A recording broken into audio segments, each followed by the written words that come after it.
আমি চ্যালেঞ্জ করছি, কেউ আমাকে পবিত্র কোরআনের এমন একটা কথা দেখান যেটা নারীদের বিরুদ্ধে বলেছে। নারীদের বিরুদ্ধে। হিন্দু ধর্ম নারীকে খারাপ চোখে দেখে, ইসলামও খারাপ চোখে দেখে, খ্রিস্টান ধর্ম। পৃথিবীতে নারী না থাকলে, আপনি একটু আগে একজনকে বললেন যে পুরুষ লোক বাচ্চা জন্ম দিতে পারে না। হ্যাঁ, পুরুষ লোক কোনো বাচ্চা জন্ম দিতে পারে না, বাচ্চার জন্ম দেন মা, একজন নারী। তাহলে ব্যাপারটা কি দাঁড়াচ্ছে? যে পুরুষকে জন্ম দিচ্ছে একজন নারী, সেই পুরুষই নারীকে ছোট করছে, সে হোক হিন্দু, খ্রিস্টান বা মুসলিম। এভাবে দেখবেন যে সব ধর্মেই একই রকম অবস্থা চলছে। আমরা সবাই, সব ধর্মই এখন ধ্বংসের পথে যাচ্ছে। নারীকে কোনো ধর্মই সম্মানের চোখে দেখা হয় না। পৃথিবীর সব ধর্মই নারীদেরকে সবসময় খারাপ চোখে দেখছে। এটাই আমার দ্বিতীয় প্রশ্ন। এবারে আপনার দ্বিতীয় প্রশ্নে আসি। নারীদের কথা বললেন যে সব ধর্মই নারীদের খারাপ চোখে দেখে। সব ধর্মই, খ্রিস্টান ধর্ম, হিন্দু ধর্ম, ইসলামের কথাও বললেন। সবাই খারাপ চোখে দেখে। খ্রিস্টানরা খারাপ চোখে দেখে, হিন্দুরা খারাপ চোখে দেখে, মুসলিমরাও খারাপ চোখে দেখে। মুসলিম মানে যে আল্লাহর কাছে নিজের ইচ্ছাকে সমর্পণ করে। আর সত্যিকারের মুসলিম কোন নারীর দিকে কখনো খারাপ দৃষ্টিতে তাকাবে না। যদি কেউ করে, সে মুসলিম নয়। আল্লাহ পবিত্র কোরআনে বলেছেন, সূরা নূরের 30 আয়াতে উল্লেখ করা হয়েছে, মানুষ শুধু নারীর হিজাবের কথা বলে। আল্লাহ তাআলা পবিত্র কোরআনে প্রথমে বলেছেন পুরুষের হিজাবের কথা। মুমিন পুরুষদের বলো তারা যেন দৃষ্টি সংযত আর লজ্জাস্থান হেফাজত করে। যখন কোনো পুরুষ কোনো নারীর দিকে তাকাবে, তখন তার মনে, সেই পুরুষের মনে কোনো খারাপ চিন্তা আসলে সে দৃষ্টি নিচু করবে। আপনাদের বেদেও কথা আছে। যদি আপনি ঋগ্বেদ পড়েন 8 নম্বর গ্রন্থ 33 নম্বর অনুচ্ছেদের 19 নম্বর মন্ত্র, ব্রাহ্ম তোমাদের নারী বানিয়েছেন, সুতরাং দৃষ্টি নিচু করো আর মাথার উপরে কাপড় দাও। হিন্দু ধর্মগ্রন্থ নারীদের শ্রদ্ধা করে, তবে সেই ধর্মগ্রন্থে এমন কথাও আছে যেগুলো নারীদের ছোট করেছে, সেগুলো বলতে চায় না। যদি মনুস্মৃতি পড়েন, সেখানে নারীদের বিরুদ্ধে অনেক কথা আছে, সেগুলো আমি এখানে বলতে চাই না। কারণ আমি চাই না কেউ বলুক ডক্টর জাকির নায়েক হিন্দু ধর্মের সমালোচনা করছেন। পবিত্র বাইবেলেও নারীদের সম্পর্কে ভালো কথা আছে, আবার খারাপ কথাও আছে। ভালো কথাগুলো এখানে বলতে পারি, খারাপ কথাগুলো বলতে চাচ্ছি না। আমি চ্যালেঞ্জ করছি, কেউ আমাকে পবিত্র কোরআনের এমন একটা কথা দেখান যেটা নারীদের বিরুদ্ধে বলেছে। নারীদের বিরুদ্ধে একটা সহিহ হাদিস দেখান যেটা নারীদের বিরুদ্ধে বলেছে।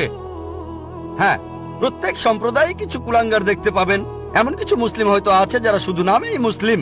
তারা মেয়েদের দিকে তাকাতে পারে, মেয়েদের উত্ত্যক্ত করতে পারে, তবে তারা সত্যিকারের মুসলিম নয়। আপনি বললেন যে ইসলাম আর মুসলিমরা মেয়েদের খারাপ চোখে দেখে। যদি এই কথাটা বলে থাকেন, ভুল বলেছেন। যদি হিন্দু ধর্মগ্রন্থের সেই কথাগুলোর উদ্ধৃতি দিয়ে বলেন যে হিন্দু ধর্ম নারীদের বিরুদ্ধে কথা বলে, আমি বিভিন্ন ধর্মের উপর একজন ছাত্র হিসেবে কথাটা মেনে নেব যে হ্যাঁ, আপনি মনুস্মৃতির সেই অনুচ্ছেদগুলোর কথা বলছেন যেগুলো নারীদের বিরুদ্ধে বলে। যদি বাইবেলে নারীদের বিরুদ্ধে বলা কথাগুলোর উদ্ধৃতি দেন, হ্যাঁ, সেগুলো তো বাইবেলে লেখা আছে। তবে আমি চ্যালেঞ্জ করছি, পবিত্র কোরআনে এমন মাত্র একটা আয়াত দেখান যেখানে নারীদের বিরুদ্ধে কথা বলে। এমন মাত্র একটা সহিহ হাদিস দেখান, আমাদের নবী সাল্লাল্লাহু আলাইহি ওয়াসাল্লামের মাত্র একটা কথা দেখান যেটা নারীদের বিরুদ্ধে বলেছে। সত্যি বলতে, মুহাম্মদ সাল্লাল্লাহু আলাইহি ওয়াসাল্লাম হলেন পৃথিবীর প্রথম মানুষ যিনি নারীদের উপরে তুলেছেন আর তাদের সমান অধিকার দিয়েছেন। আমি একটা লেকচার দিয়েছিলাম ইসলামে নারীর অধিকার, এছাড়াও আরেকটা লেকচার ইসলাম এবং অন্যান্য ধর্মের নারীর অধিকার, আমি সেখানে দেখিয়েছি। তাই আপনি যখন বললেন ইসলাম নারীদের অসম্মান করে, কথাটা ঠিক নয়। তবে আমি ইসলাম সম্পর্কে কথা বলিনি। ইসলাম সবসময় নারীদেরকে মর্যাদা দিয়েছে। মুসলিমরা এই কাজটা করেছে, যে তারা মুসলিমরা এই কাজ করছে। আর হিন্দু বা খ্রিস্টান এরাও নারীদের ছোট চোখে দেখে। ইসলাম কখনো এটা করে না। ধন্যবাদ আপনাকে, অনেক ধন্যবাদ ভাই, আপনাকে অনেক ধন্যবাদ। আমি একথাই বলেছি। তবে মুসলিমরা দুর্ভাগ্যজনকভাবে, ইসলামের অনুসারীরা এই জিনিসটা প্রয়োগ করে না। হ্যাঁ ভাই, আমি আপনার সঙ্গে একমত।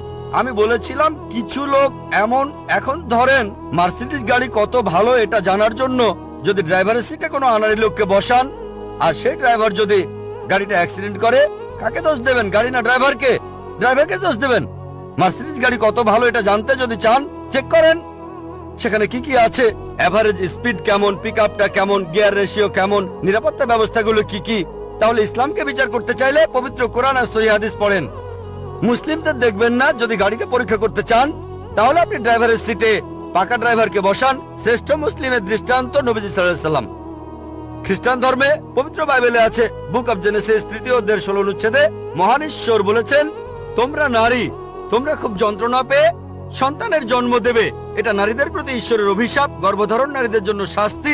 ইসলাম ধর্মে গর্ভধারণ নারীদের জন্য সম্মানের। পবিত্র কোরআনে সূরা নিসার 1 নম্বর আয়াতে উল্লেখ করা হয়েছে, গর্ভধারিণী মাকে সম্মান করো। পবিত্র কোরআনে সূরা লুকমানের 14 নম্বর আয়াতে উল্লেখ করা হয়েছে, আমি মানুষকে তাদের বাবা মায়ের সাথে ভালো ব্যবহার করার নির্দেশ দিয়েছি।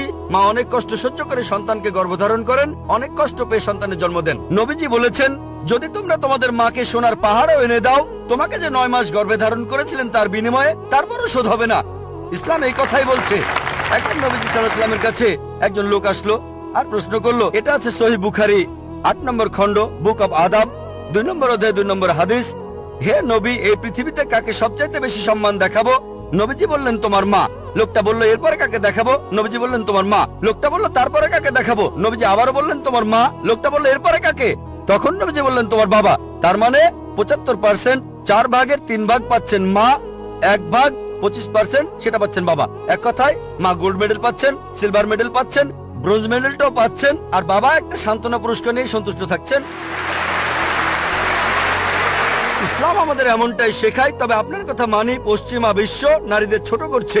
পশ্চিমা বিশ্ব নারীদের স্বাধীনতার কথা বলে, আসলে তারা স্বাধীনতার কথা বলে নারীদের শারীরিক অত্যাচার করে, তাদের সম্মান কেড়ে নেয়, আত্মার অবমাননা করে। পশ্চিমা বিশ্ব বলে তারা নারীদের উঁচুতে বসিয়েছে, আসলে নিচে নামিয়েছে। তাদেরকে বানিয়েছে উপপত্নী, রক্ষিতা আর সমাজের প্রজাপতি, যারা রয়েছে আর্ট আর কালচারের রঙিন পর্দার আড়ালে। আর্ট আর কালচারের দোহাই দিয়ে তারা কি করছে? তাদের মেয়েদের বিক্রি করছে তাদের মায়েদের। তারা নাকি মেয়েদের উপরে তুলছে। সাধারণত বেশিরভাগ অ্যাডেই দেখবেন নারী আছে, পণ্যটার সাথে নারীর হয়তো কোনো সম্পর্কই নেই। মোটরসাইকেলের বেশিরভাগ অ্যাডে দেখবেন মেয়ে আছে। কতজন মেয়ে মোটরসাইকেল চালায়? কতজন? কিন্তু অ্যাডে মেয়ে থাকবেই। তারপর মোটর গাড়ির অ্যাডে, সেখানেও মেয়েদের দেখবেন। আমার এক বন্ধু একবার বলেছিল যে বিএমডব্লিউর একটা খুব বিখ্যাত অ্যাড, মার্সিডিজ বেঞ্জ খুব ভালো গাড়ি, তরুণদের প্রিয় হলো বিএমডব্লিউ, এর স্পিড বেশি, পিকআপও ভালো। তো বিএমডব্লিউর একটা অ্যাডে বিকিনি পরা একটা মেয়ে দাঁড়িয়ে আছে বিএমডব্লিউ গাড়ির সামনে, আর নিচে লেখা, এখনই চালানো শুরু করুন। কাকে? মেয়েটাকে না গাড়িটাকে? বিক্রি করছে মেয়েদের, বিক্রি করছে মায়েদের। ইসলাম ধর্মে নারীদেরকে সম্মান করি, মায়েদের সম্মান করি, বোনদের সম্মান করি, মেয়েদের সম্মান করি, তাদের শ্রদ্ধা করি, তাদের ভক্তি করি। আমার ভিডিও ক্যাসেট দেখেন, ইসলামে নারীর অধিকার। আশা করি উত্তরটা পেয়েছেন।